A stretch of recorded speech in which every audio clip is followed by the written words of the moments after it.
جو لوگ سڑک راستے بیٹھے ان کو گزارش ذرا سے راستے دیجیے،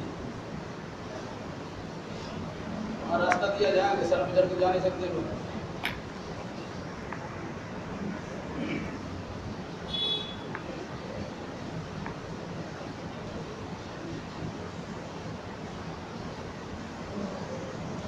إن الحمد لله نحمده ونستعينه ونستغفره ونعوذ بالله من شرور أنفسنا ومن سيئات أعمالنا، من يهده الله فلا مضل له ومن يضلل فلا هادي له، وأشهد أن لا إله إلا الله وحده لا شريك له، وأشهد أن محمدا عبده ورسوله. أما بعد فإن خير الحديث كتاب الله، وخير الهدي هدي محمد صلى الله عليه وسلم، وشر الأمور محدثاتها وكل محدثة بدعة وكل بدعة ضلالة وكل ضلالة في النار. أعوذ بالله السميع العليم من الشيطان الرجيم. بسم الله الرحمن الرحيم. ومن ورائهم برزخ إلى يوم يبعثون. سبحانك لا علم لنا إلا ما علمتنا إنك أنت العليم الحكيم. رب اشرح لي صدري ويسر لي أمري واحلل عقدة من لساني يفقهوا قولي. رب زدني علما.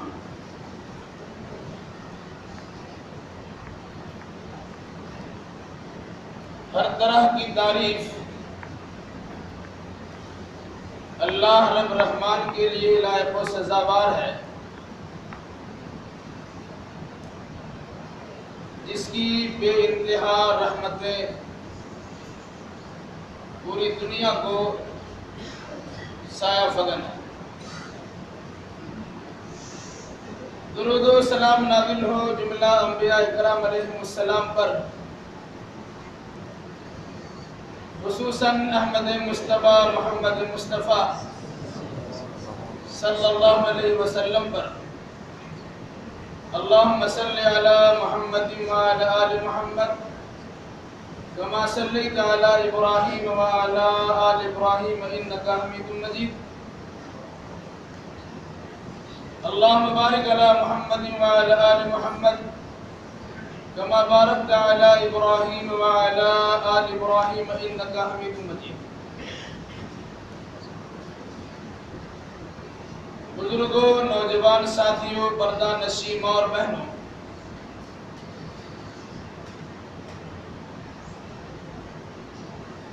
حمد و صلات کے بعد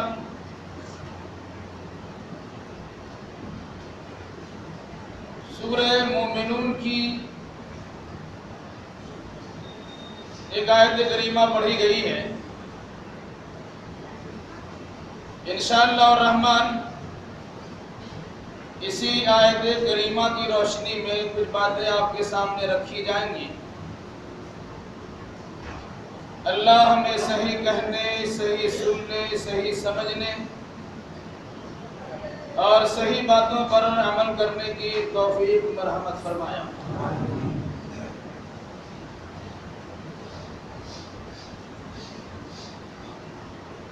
یہ مہینہ جسے ہم ماہ شعبان المعظم کے نام سے جانتے ہیں، ہر مہینے کی کچھ نہ کچھ الگ الگ خصوصیات ہوا کرتی ہیں۔ ماہ شعبان بھی اپنے دامن میں کچھ خصوصیات رکھے ہوئے ہیں۔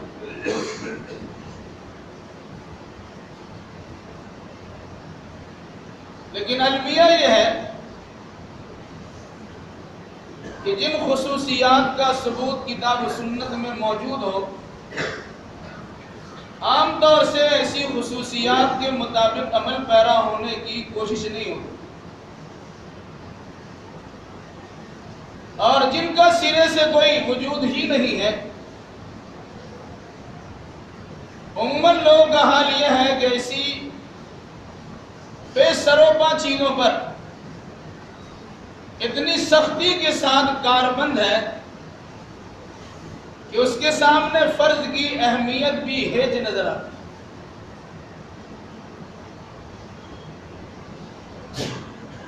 کچھ اسی طرح کا معاملہ ماہ شعبان سے متعلق امت مسلمہ کے اندر پایا۔ سال کے 12 مہینوں میں سے ایک مہینہ جو رجب اور رمضان کے درمیان کا مہینہ ہے، جسے آپ کہہ سکتے ہیں کہ رمضان میں داخل ہونے کے لیے یہی دروازہ ہے۔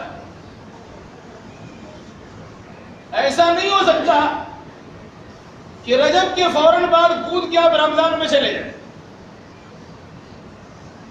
تو رمضان میں داخل ہونے کے لیے شعبان کو عبور کرنا پڑتا ہے، پار کرنا پڑتا ہے۔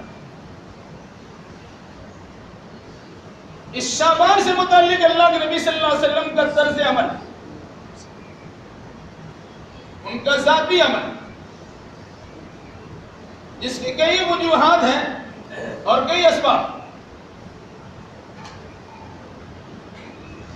رمضان کے علاوہ جتنی کثرت کے ساتھ شعبان کے مہینے میں اللہ کے نبی صلی اللہ علیہ وسلم روزہ رکھتے تھے اور کسی مہینے میں روزہ نہیں رکھتے۔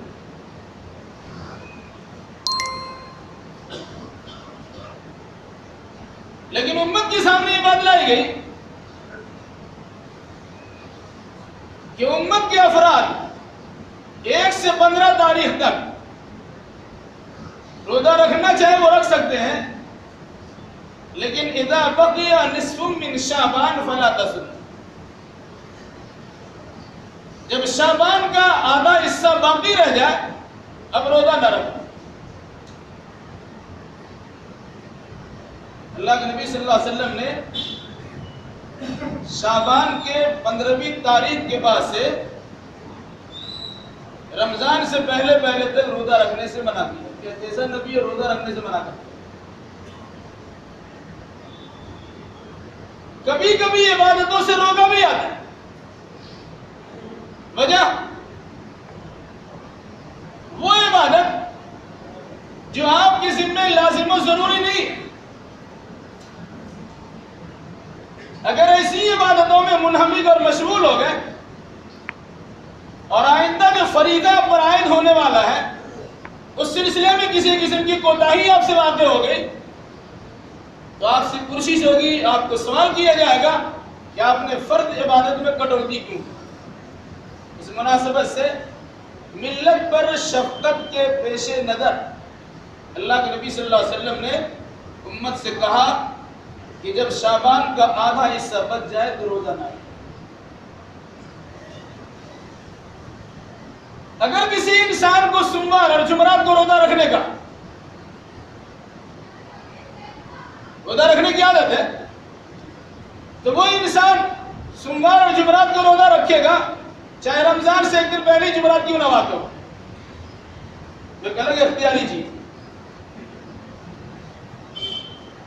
اللہ کے نبی صلی اللہ علیہ وسلم رمضان کے مہینے سے پہلے شعبان میں اتنا روزہ رکھتے تھے، صحابہ کرام کہتے ایسا لگتا تھا کہ شاید یصلہ برمضان، روزہ رکھتے رکھتے رمضان میں شامل ہو جائیں۔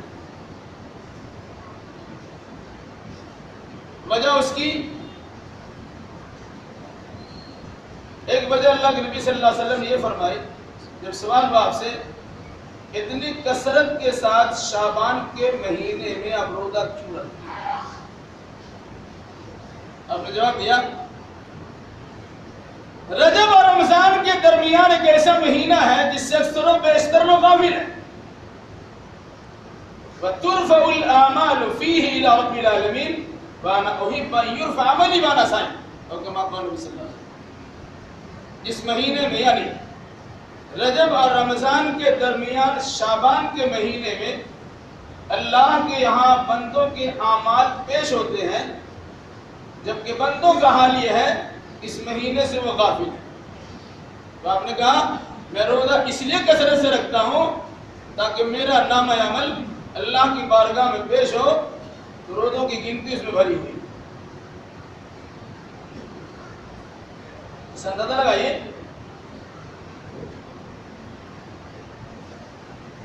اللہ کی بارگاہ میں اعمال کی پیشی کے لیے ایک مہینہ متعین ہے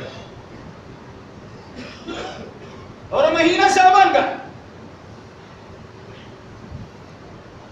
آپ کاروباری اعتبار سے دنیاوی معاملات کے اعتبار سے اپنا سارا حساب کتاب درست رکھتے ہیں مارچ کے مہینے میں. رمضان سے وہ سلسلہ شروع ہوا, اس کا خاتمہ ہوتا ہے شعبان پر. رمضان کے اثرات و برکات شعبان تک آپ کی جاری ہے کہ نہیں ہے؟ آپ نے اچھا عمل پیش کیا کہ برا عمل پیش کیا؟ ان اعمال کی پیشی کے لیے اللہ نے متعین کیا ہے ماہ شعبان, جس سے شعبان کے مہینے کی عظمت کا اندازہ لگا سکتے ہیں. انت بھلا سو بھلا بہت مشہور ہے. انما الاعمال بالخواتیم, اعمال کا دور رمضان خاتمہ پر ہے. آدمی اچھا کرتے کرتے چلا جاتا, اخیر میں ایسا عمل کرتا کہ جہنم میں چلا جاتا, سب برباد. تو شعبان کا مہینہ گویا اعمال کی پیشی کا مہینہ ہے. اس اعمال کی پیشی کے مہینے میں ہمیں اعمال کیسے کرنے چاہیے اندازہ رکھنا. یہ شعبان کی عمومی فضیلت رہا صرف 15ویں شعبان, اس کی رات اور اس کا دن. تو اس سلسلے میں جتنی بھی روایتیں بیان کی جاتی ہیں, اکثر و بیشتر روایتوں پر محدثین نے دو کا حکم لگایا. ایک دو روایتیں جسے کھینچتان کے حسن درجہ تک پہنچایا جا سکتا ہے, مگر جن روایتوں کو درجہ حسن تک یا درجہ صحت تک پہنچایا گیا ہے ان میں کچھ شرطیں اور شرائط میں یاد رکھنے کی ضرورت ہے. کہ ماہ شعبان عمومی طور سے فضیلت کا مہینہ, 15ویں شعبان فضیلت والی رات مختلف فی. کچھ لوگوں نے اس کی فضیلت بھی انتہا مان لی, کچھ لوگوں نے فضیلت کا بالکل انکار ہی کر دیا, کچھ لوگوں نے کہا کہ درمیانی معاملہ ہے. یہاں بھی افراد اور تفرید کا مسئلہ پائے. البتہ اس 15ویں شعبان کی فضیلت کے لیے قرآن مقدس سے دلیل لینا, یہ اللہ کے نبی صلی اللہ علیہ وسلم کی کسی صحیح حدیث سے دلیل پکڑنا, یہ عقل و نقل کے خلاف ہے. فضیلت کے دور پر ایک بات آتی ہے, بہت سے لوگ شب برات کے نام سے جانتے ہیں اور لوگ اسی کو شب قدر بھی کہتے ہیں, اور یہ صرف لفظی مماثلت ہے, شب برات اور شب قدر. صحیح پرکھ نہ ہونے کے نتیجے میں اکثر و بیشتر کی زبان پہ شب قدر, اور جب شب قدر بات مشہور کر دی گئی تو قرآن کے نزول والی رات شب قدر ہے, لوگوں نے ماننا شروع کر دیا کہ شب برات یعنی 15ویں شعبان ہی میں قرآن اترنا شروع. لیکن یہ سوچے نہیں کس چیز کو مان لینے کے نتیجے میں قرآن کی آیتوں کا انکار ہوتا ہے اور اللہ کے نبی صلی اللہ علیہ وسلم کی صحیح فرمودہ احادیث کا انکار ہوتا ہے. شعبان کی 15ویں تاریخ کی فضیلت آپ صحیح حدیث سے بیان کر دیے, تیار ماننے. لیکن اگر کوئی انسان اس رات کی فضیلت کے طور پہ قرآن مقدس کی آیت کا حوالہ دے کر یہ بات بیان کرنا شروع کر دے کہ اِنَّا أَنزَلْنَاهُ فِي لَيْلَةٍ مُبَارَكَةٍ, ہم نے قرآن مقدس کو مبارک رات میں نازل کیا ہے, اس مبارک رات سے مراد 15ویں شعبان ہے. یہ ایسا عقیدہ رکھنا قرآن کی ایک مکمل سورہ اور قرآن کی سورۃ البقرہ کی ایک مکمل آیت کی ترتیب. سورۃ القدر میں اللہ نے کہا ہم نے اس قرآن کو اِنَّا أَنزَلْنَاهُ فِي لَيْلَةِ القدر, ہم نے شب قدر میں اتارا. قرآن کی سورہ بقرہ کی آیت میں شہر رمضان الذی انزل فیہ القرآن، رمضان کے مہینے میں قرآن اترا۔ اگر کوئی انسان کہتا ہے کہ شب برات یعنی 15ویں شعبان کو یا شعبان کے مہینے میں قرآن اترا، تو قرآن مقدس کی اس آیت کی کھلی تردید ہوتی ہے۔ قرآن کہتا ہے کہ رمضان میں قرآن اترا اور آپ کہتے ہیں کہ شعبان میں قرآن اترا۔ آپ سے ہے کہ قرآن سے؟ اگر آپ کہتے ہیں کہ قرآن شب قدر میں نازل ہوا، پھر اللہ کے نبی صلی اللہ علیہ وسلم کی حدیث سے اس کی تعین کیجئے کہ شب قدر شعبان کے مہینے میں ہے یا رمضان کے مہینے میں۔ تحروا لیلۃ القدر، شب قدر کو تلاش کیا کرو رمضان کے اخیر عشرے کی تاقراتوں میں۔ متعین ہوگی بات کہ شب قدر رمضان کے مہینے میں، تو قرآن رمضان کے مہینے میں نازل۔ اس لیے قرآنی آیت کے ذریعے سے 15ویں شعبان کی فضیلت بیان کرنا یہ خلاف عقل بھی ہے اور خلاف نقل بھی ہے۔ پھر اس کے بعد قرآنی آیتوں سے ایک ایسے عقیدے کی دلیل پکڑی جاتی جو قرآن کی دوسری آیتوں سے ٹکراتی۔ تنزل الملائکۃ والروح، شب قدر میں کے بارے میں کہا گیا کہ اس رات میں فرشتے اور بطور خاص روح الامین یعنی جبریل نازل ہوتے ہیں۔ اس لفظ روح سے لوگوں نے کیا کہا؟ اس رات میں فرشتے بھی آتے ہیں اور مردہ کی روحیں بھی آتی ہیں۔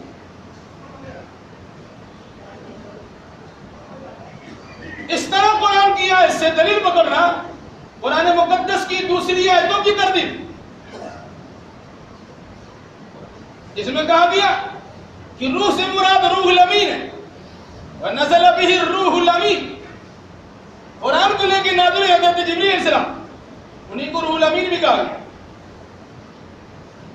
اور اس کے علاوہ یہ جو عقیدہ رکھا ہے تھا کہ شعبان کی 15ویں تاریخ کی رات میں، جسے عید الاموات مردوں کی عید رات کہا جاتا، اور یہ سوچ کر عقیدہ کرتے ہیں کہ اس رات میں مردہ کی روحیں اپنے گھروں میں واپس ہوتی ہیں اور گھر کے لوگوں نے ان کی تمنا اور آرزو کے مطابق جو جو سامان کھانے پینے کے تیار کر رکھے ہیں وہ روحیں آتی کھا کے چلی جاتی۔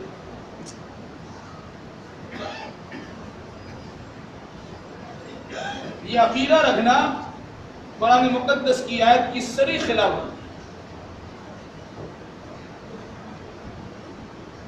اور یہ اسی سورہ مومنون، حتی اذا جاء احدهم الموت قال رب ارجعون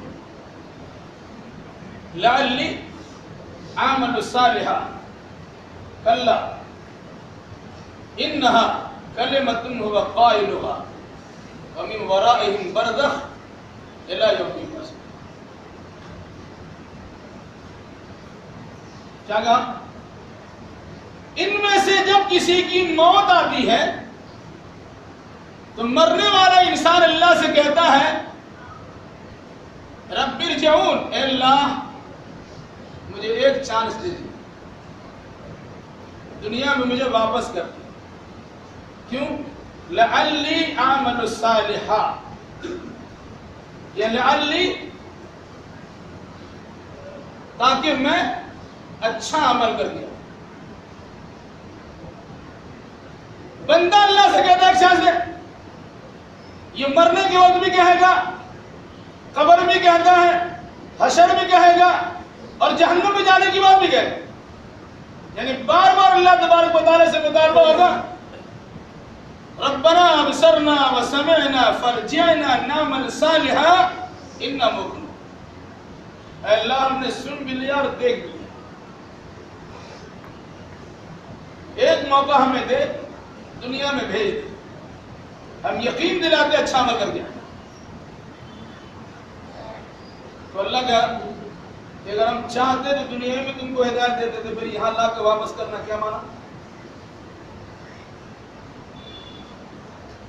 اسی سورہ مومنون کے آیت میں فوراً اللہ نے کہا، کیا کہا؟ کلا، ہرگز نہیں، انہا کلمہ، یہ ایک بات ہے، وقائلہا، یہ لوگ اس کو اپنی زبان سے ادا کرتے ہیں، لیکن وَمِن وَرَائِهِمْ بَرْزَخٌ إِلَى يَوْمِ يُبْعَثُونَ، مرنے کے بعد یہ عالم برزخ میں دو چار رہیں گے، کب تک؟ جب تک انہیں اٹھایا نہ جائے۔ عقیدے پہ بات کی، اگر کوئی انسان کسی مردہ کی روح کے آنے کا عقیدہ رکھتا ہے تو در حقیقت وہ انسان قرآن مقدس کی آیتوں کے انکار کرنے کے نتیجے میں وہ کفریہ عقیدے کا دیندار بن جاتا ہے۔ قرآن کہتا ہے کہ آ نہیں سکتا، آپ کہتے آ جائے۔ اب اندازہ لگائیے، یہاں تو بہت ساری چیزیں پائی جاتی، انسان مر جاتا ہے، فرشتے اس کی روح لے کے چلے جاتے ہیں، لیکن فرشتوں کی قبضہ سے وہ چھوٹ جاتے ہیں اور 40 دن تک مولوی صاحب کچھ پڑھتے ہیں اور ڈنڈ کمنڈ لے کے آگے بڑھتے ہیں، چھاتا اور مٹی کے برتن میں سے روح لے کر کے پھر قبرستان پہنچاتے ہیں۔ سنا کہ نہیں سنا؟ 40 دنوں تک روح بھٹکتی رہتی۔ وہ چلا کرنے والا انسان جو 40 دن تک سورہ بقرہ قرآن کی کچھ آیتیں پڑھتے ہیں، یہ جنتر منتر کے انداز میں کچھ صورتیں اختیار کرتے ہیں، اور پھر اس کے بعد چلا کسی کرنے کے بعد سوچتے ہیں کہ ہم نے آپ کے گھر سے روح کو نکال دیا۔ فرشتوں کی گرفت تو کمزور پڑ گئی تھی، ان کے ہاتھ سے ان کی روح پھٹک کے نکل کے چلی آئی اور وہ گھر میں پھٹک گئی تھی، اور یہ مولوی صاحب نما ہے، وہ لے کے جائیں گے اور مٹی کے برتن میں لپیٹ کے لے جائیں گے، وہاں سے روح بھاگ نہیں سکے۔ ایک تو یہ بھاگنے کا انداز یاد رکھیے گا۔ قرآن کہتا ہے وَمِن وَرَائِهِمْ بَرْزَخٌ إِلَى يَوْمِ يُبْعَثُونَ، مرنے کے بعد یہ برزخ میں رہے۔ برزخ کیا ہے؟ ایک پردہ ہے۔ زندگی کی ختم ہو سکتی نہیں تابندگی، زندگی کی ختم ہو سکتی نہیں تابندگی، اس طرف بھی زندگی ہے، اس طرف بھی زندگی ہے۔ یہ دنیا کی زندگی ہے، وہ آخرت کی زندگی ہے، اور بیچ میں جو وقت ہے اسی کا نام ہے عالم برزخ۔ پردہ آڑ، اسی رکاوٹ میں، اسی پردے میں، اسی آڑ کے پیچھے میں سارے لوگوں کی روح جمع ہے، چاہے سجین میں ہو چاہے علی میں۔ وہاں سے روحوں کے نکلنے کا سوال پیدا نہیں ہوتا۔ کیوں؟ انسانی روح اللہ سے درخواست کرتی ہے، اے اللہ ہم نے دیکھ بھی لیا، سن لیا، فرجینا نعمل صالحا، لفظ نعمل صالح پہ غور کیجیے گا۔ انا موقنون، اللہ یقین دلاتے ہیں اب دنیا میں جائیں گے تو اچھا عمل کریں۔ اس کا مطلب کیا ہے؟ ابھی دنیا میں اچھا عمل نہیں کر رہے ہیں، مرنے کے بعد احساس ہوگا کہ اچھا عمل کا فائدہ کیا ہے۔ اچھا عمل جو کہ کر کے نہیں گئے ہیں تو جہنم کی سزا سمجھ میں آ رہی ہے، قبر کا عذاب ان کے سامنے آ رہا ہے، آخرت کی پریشانی آ رہی ہے، موت کی شدت و تلخی ان کے سامنے آ رہی ہے۔ اس موقع پر انسان کہتا ہے لوٹا دیں دنیا میں، ایک بار ایک چانس دیجیے، ایک موقع دیجیے، بس تھوڑی دیر کے لیے بھیج دیجیے، ہم یقین دلاتے ہیں کہ اچھا عمل کر گئے۔ کیا واپسی ہو جائے گی؟ جب واپسی کا سوال پیدا نہیں ہوتا قرآن کے مطابق وَمِن وَرَائِهِمْ بَرْزَخٌ إِلَى يَوْمِ يُبْعَثُونَ، یہ عالم برزخ میں قیامت تک رہے گا۔ اللہ کہتا ہے کہ قیامت سے پہلے روح نکل نہیں سکتی، اور آپ جب چاہتے ہیں روحوں کو بلا لیں۔ وہ سگریٹ پلانے کے لیے، حقہ پینے کے لیے، تمباکو نوشی کرنے کے لیے، زردہ والا پان کھانے کے لیے، تاڑی و شراب کے لیے، یہ ساری خواہشات جو انسان جس قسم کی حرکات و سکنات کرتے تھے ان کی تمناؤں کے مطابق گھروں کی لیبا پوتی کر کے وہ چیزیں رکھی جاتی ہے۔ اگر وہ چوہا کھا لے، وہ بلی کھا لے، یا کتا کھا لے، یا کوئی دوسرا جانور کھا کے چلا جائے، انسان کا عقیدہ یہ ہوتا ہے کہ ان کی پرکھوں کی روح ہے ان کی شکل میں آئی تھی اور اسی طرح عمل کر کے چلی گئی۔ یہ عقیدے کی خرابی ہے۔ باقی چیزیں تو چھوٹی موٹی، انسان چھوٹی چیزوں پر بحث کرتا ہے، حلوہ حلال ہے کہ حرام ہے اس پہ بحث کرتا ہے، رات میں عبادت کرے کہ نہیں کرے اس میں زور لگا بیٹھا ہے. جو عقیدے کی خرابی جس کے نتیجے میں انسان جہنم سے دوچار ہوگا، ان پر انسان توجہ ہی نہیں دیتا. تو عقیدے کی خرابی کا مسئلہ من ورائہم برزخ الی یوم الدین. اور عجیب انداز سوچئے، ایک دوسری چیز ہم جوڑ دیں آپ کو. شعبان کی 15ویں تاریخ کو کچھ لوگ قبرستان جاتے ہیں. دیکھیے تضاد بیان غور کریں گے. آپ 15ویں شعبان کو مردہ سے ملنے قبرستان جاتے ہیں، اور آپ کا عقیدہ ہے کہ قبرستان میں پڑے ہوئے مردہ آپ کے گھر آتے ہیں. ان کا آنا صحیح ہے کہ آپ کا جانا صحیح ہے؟ جاتے ہیں بھائی. قبرستان کی زیارت یا قبروں کی زیارت کے لیے 15ویں شعبان کی رات میں آپ جاتے ہیں تو مردہ سے ملنے آپ گئے، لیکن جب ان سے ملاقات کرنی ہے تو وہ غصہ کر کے آپ کے گھر میں چلے آتے ہیں. تم وہیں رہو، ہماری جگہ پہ مر جاؤ، ہم تمہاری جگہ پہ زندہ ہو جائیں. کہ ایسا تو نہیں ہے؟ یاد رکھیے گا، اللہ کے نبی صلی اللہ علیہ وسلم کا عمل اگر کسی اعتبار سے ثابت نہ ہو، آپ اس غیر ثابت شدہ اعمال سے گریز کریں. اور جہاں عقیدے کی خرابی پیدا ہو جائے کلی طور سے پورے طور سے اس سے اجتناب کیجیے، ورنہ آپ کے اچھے اعمال بھی اکارت و برباد چلے جائیں. رہا مسئلہ اس کے بعد اس رات کی فضیلت کو سمجھتے ہوئے عبادت کرنا اور عبادتوں سے متعلق یہ عقیدہ رکھنا، اس رات میں فلاں فلاں عبادت کریں گے تو ہماری بخشش ہو جائے گی. یاد رکھیے گا، کہتے ہیں کہ ضعیف حدیثیں فضائل اعمال میں قابل قبول ہے.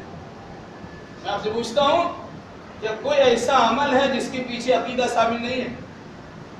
بغیر عقیدہ کے کام کر ہی نہیں سکتے. تو ہر عمل کے ساتھ عقیدہ شامل ہے. جب عقیدہ شامل ہے، آپ کہتے ہیں کہ عقیدہ کے باب میں ضعیف حدیثیں نہیں چلیں گی، تو 15ویں شعبان کی فضیلت اور اس میں کیے جانے والے عمل سے متعلق جتنی ضعیف روایتیں ہیں ان میں عمل کے ساتھ ساتھ عقیدہ بھی شامل ہے. عقیدہ کی بنیاد پر روایتوں کو تو ماننے کی ضرورت ہی نہیں. اور آگے بڑھتے کچھ معاملہ ایسا ہے کہ مخصوص عبادتیں بھی کی جائیں. تھوڑی دیر کے لیے مان لیں ایک دو ضعیف روایت کے مطابق جس کو حسن درجے تک پہنچایا گیا کہ اس رات کی کچھ نہ کچھ فضیلت ہے، مان لیجیے. لیکن اس فضیلت کے تسلیم کرنے کے نتیجے میں کیا کسی ضعیف سے ضعیف حدیث میں بھی ان راتوں میں، اس رات میں یا دن میں کسی مخصوص عمل کے کرنے کا کوئی ثبوت ملتا ہے؟ فضیلت مان لینا الگ سی بات ہے اور کسی مخصوص عمل کا کرنا ایک الگ سی بات ہے. تو فضیلت والی رات میں کسی مخصوص عمل کو ثبوت ہی نہیں. اب صلاۃ الرغائب پڑھتے ہیں، صلاۃ الالفیہ پڑھتے ہیں، صلاۃ الغوثیہ پڑھتے ہیں. یہ سب کیا ہے؟ صلاۃ الرغائب رغبت دلانے والی نماز. صلاۃ الالفیہ وہ نماز جس کے ثواب ہزار گنا ہے. صلاۃ الغوثیہ وہ نماز جو بڑے پیر شیخ عبد القادر جیلانی پڑھا کرتے ہیں. تو اللہ کے رسول کی نماز کیا ہے؟ نماز تو اللہ کے رسول نے سکھلائی ہے. ہمیں رسول اللہ صلی اللہ علیہ وسلم کی نماز چاہیے، کسی اور کی نماز کیا لینا چاہیے؟ پھر اس کے علاوہ دراز عمر کی نماز، فراخی رزق کی نماز، حصول اولاد کی نماز. مغرب کے بعد سے انسان جو دندناتش پھرتا ہے اور سر پٹکنا شروع کرتا ہے، وہ سوچتا ہے کہ ساری خوب کی رات بھر خوب پیے، صبح کو توبہ کر لی، رات بھر خوب پیے اور صبح کو توبہ کر لی، رند کے رند رہے ہاتھ سے جنت لگی. سال بھر موج مستی کیا، سب کچھ کر لے، لیکن ایک رات اس طرح سر پٹک پٹک کر اللہ کی بارگاہ میں عبادت کر لے کہ بیچارے تہجد گزاری کرنے والے، نرم گرم بستروں کو چھوڑنے والے، رات دن کر دینے والے وہ کنارے رہ جائے اور ہم شب برات میں اپنی گردن اللہ کی بارگاہ میں جھکا کے اللہ کے قریب پہنچ جائے. بھائیو سمجھانے والی بات ہے. اس کے بعد آگے بڑھیے. اس رات میں کوئی مخصوص عبادت نہیں اور اس دن میں کوئی مخصوص روزہ نہیں. مگر افسوس یہ ہے کہ آدمی جو اپنی طرف سے بناتا ہے اس کی فضیلت بھی زیادہ کر دیتا ہے، جس سے خود پتہ چلتا ہے یہ بناوٹی چیز. رہا اس رات میں ایک مخصوص عمل، چراغاں کرنا، بتی کا انتظام کرنا، پٹاخے بازی کرنا. ہر انسان اسے غلط سمجھتا ہے اور حکومت کی لاٹھی نے تو اس کو بند کروائی تھی الا ماشاء اللہ. مسئلہ اس کی بات کیا ہے؟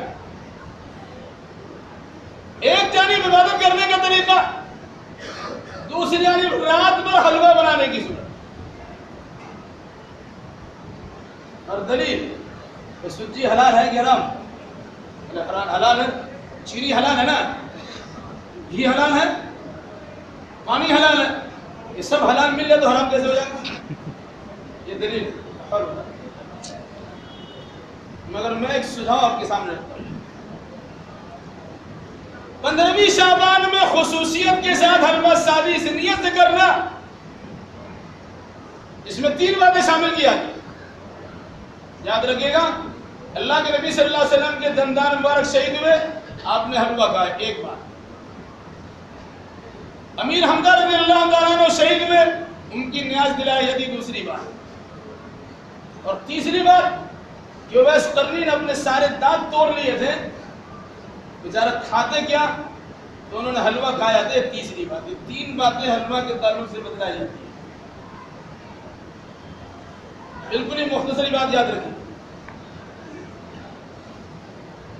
اللہ کے نبی صلی اللہ علیہ وسلم کے دندان مبارک کی شہادت کا واقعہ پیش آیا تھا شوال کے مہینے میں. اب 10.5 مہینہ بعد حلوہ کھاتے یا 1.5 مہینہ پہلے حلوہ کھاتے. اور اللہ کے نبی سے کیا نسبت؟ حضرت امیر معاویہ کے حضرت امیر حمزہ رضی اللہ تعالیٰ عنہ کے نام پر نیاز دلانے کے لیے، تو وہ نیاز ہی غلط ہے. تھوڑی دیر کے لیے مان لے یہ واقعہ پیش آیا تھا شوال کے مہینے میں اور آپ شعبان میں کرتے. خدا جب دین لیتا ہے عقل بھی چھین لیتا ہے. تیسری بات، حضرت اویس قرنی نے اپنا دانت توڑ لیا تھا تو انہوں نے حلوہ کھایا. کتنا بڑا الزام ہے ایک ایسے انسان پر جسے اللہ کے نبی صلی اللہ علیہ وسلم نے تابعین میں سب سے بہترین تابعی کہا. ان خیر التابعین اویس القرنی، تابعین میں سب سے بہترین تھا. جنہوں نے صحابی کو دیکھا اس کو تابعی کہا. سب سے بہتر تابعی اویس قرنی. ان پر اتنا بڑا الزام ہے کہ انہوں نے اپنے سارے دانت توڑ لیے. میں ذرا سا مناقشہ اس پہ کرتا ہوں. اللہ کے نبی صلی اللہ علیہ وسلم جنگ احد میں گئے جہاں آپ کے دانت ٹوٹے، سر پھٹا، گال میں خود کی کڑیاں بچھی ہوئی، بدل لہو لہان. اویس قرنی نے اگر اللہ کے نبی صلی اللہ علیہ وسلم کی محبت میں دانت توڑا ہے تو سر بھی پھاڑنا چاہیے، خود کی کڑیاں بچھی ہونی چاہیے، خود میدان جنگ میں اپنے آپ کو پیش بھی کرنا چاہیے، بدن کو لہولان بھی کرنا چاہیے اور اپنے بارے میں یہ افواہ بھی کرا دینا چاہیے کہ ان کی موت واقع ہو. کیوں؟ جنگ احد میں اللہ کے نبی صلی اللہ علیہ وسلم سے متعلق افواہ پھیلائی گئی کہ آپ کو شہید کر دیا گیا. یہ بھی ہونا چاہیے. آپ کا سر پھٹا، یہ بھی ہونا چاہیے. آپ کے گال میں کھاد کی کڑیاں چھپی تھی، یہ بھی ہونا چاہیے. ایک دانت توڑنے کا معاملہ آپ نے کر لیا، یہ واقعہ یہ غلط ہے، خواہ ماحول کی طرح منسوخ کیا گیا. دوسری بات، اللہ کے نبی صلی اللہ علیہ وسلم کے دانت تو دشمنوں نے توڑا تھا، اویس قرنی اپنا دانت خود توڑا. اس کا مطلب کیا ہوگا کہ اویس قرنی خود اپنا دشمن ہے. جو چیز اللہ تبارک و تعالیٰ نے آپ کو دی ہے اسے برباد کرنے والے کون ہوتے ہیں؟ لا تلقوا بأيديكم إلى التهلكة، اپنے آپ کو ہلاکت میں ڈالا. تو انسان جب کوئی واقعہ کرتا ہے اس کو یاد نہیں رہتا کہ درو گورا حافظ نبازت، جھوٹے انسان کے بعد ہی نہیں رہتا، یاد نہیں رہتا کیا کہا کیا نہیں کہا، کچھ بھی کہا. علاوہ اس کے تھوڑی دیر کے لیے مان کہ اویس قرنی نے دانتوں کو توڑ کے حلوہ کھایا تھا اور ہم دانتوں کو جوڑ کے حلوہ کھاتے ہیں. اس کے دانت نہیں ہے بنا کے حلوہ کھاتے ہیں بھائی, توڑ کے کھائیے. اگر واقعی ان کی سنت کے مطابق عمل کرنا ہے, تھوڑی دیر کے لیے مان لیا جائے, تو اپنے سارے دانت اللہ کے نبی صلی اللہ علیہ وسلم کی محبت میں توڑ لیجئے. تو دانت توڑنے والا تو کوئی اور ہوگا, دودھ پینے والا مجنو کوئی اور ہوگا, اور پیار کرنے والا مجنو کوئی اور ہوگا.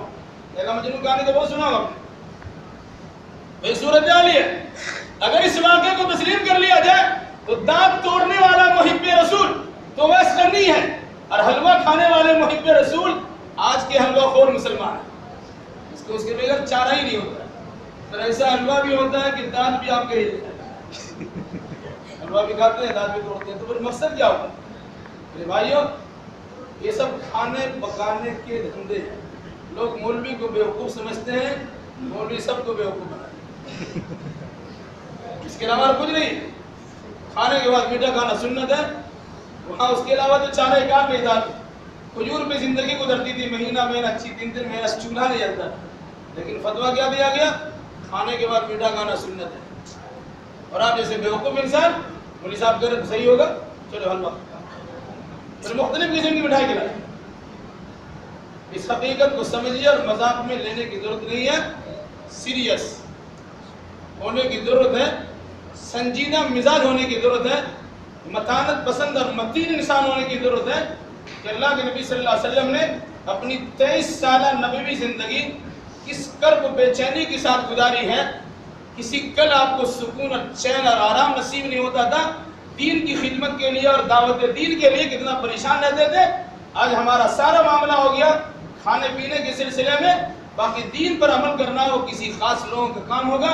وہ بیچارے صبح گاہی کرنے والے, رات میں تہجد گزاری کرنے والے, ہفتہ مہینے کے روزہ رکھنے والے کچھ اور لوگ ہوں گے. لیکن ہمارا کام کیا ہے؟ جو بظاہر مسلمان دیکھتے ہیں ہم انہی قسم کی چیزوں میں الجھے ہوئے ہیں. اس کے لیے ہمارا کوئی کام. اس لیے ہم آپ سے گزارش کرتے ہیں کہ آپ کسی بھی حقیقت کو سمجھنے کے لیے کتاب اللہ اور سنت رسول اللہ کی خالص تعلیمات کا مطالعہ کیجئے. اللہ اس کی توفیق مرحمت فرمائے. الہی جو بیمار انہیں شفا کاملہ راجلہ عطا فرما دے. الہی جو مقروض ہے انہیں قرض ادا کرنے کی سہولیات فراہم کر دے. الہی دینی دنیاوی اعتبار سے جو پریشان حال ان کی جملہ پریشانی کو دور فرما دے. جب تک ہمیں زندہ رکھ کتاب اللہ اور سنت رسول اللہ پر عمل کرتے زندہ رکھ, اور جب ہمارا خاتمہ ہو انہی دونوں کی ترویج جو اشاعت کرتے ہمارا خاتمہ ہو. اقول قولی ھذا واستغفر اللہ لی ولکم ولسائر المسلمین. وآخر دعوانا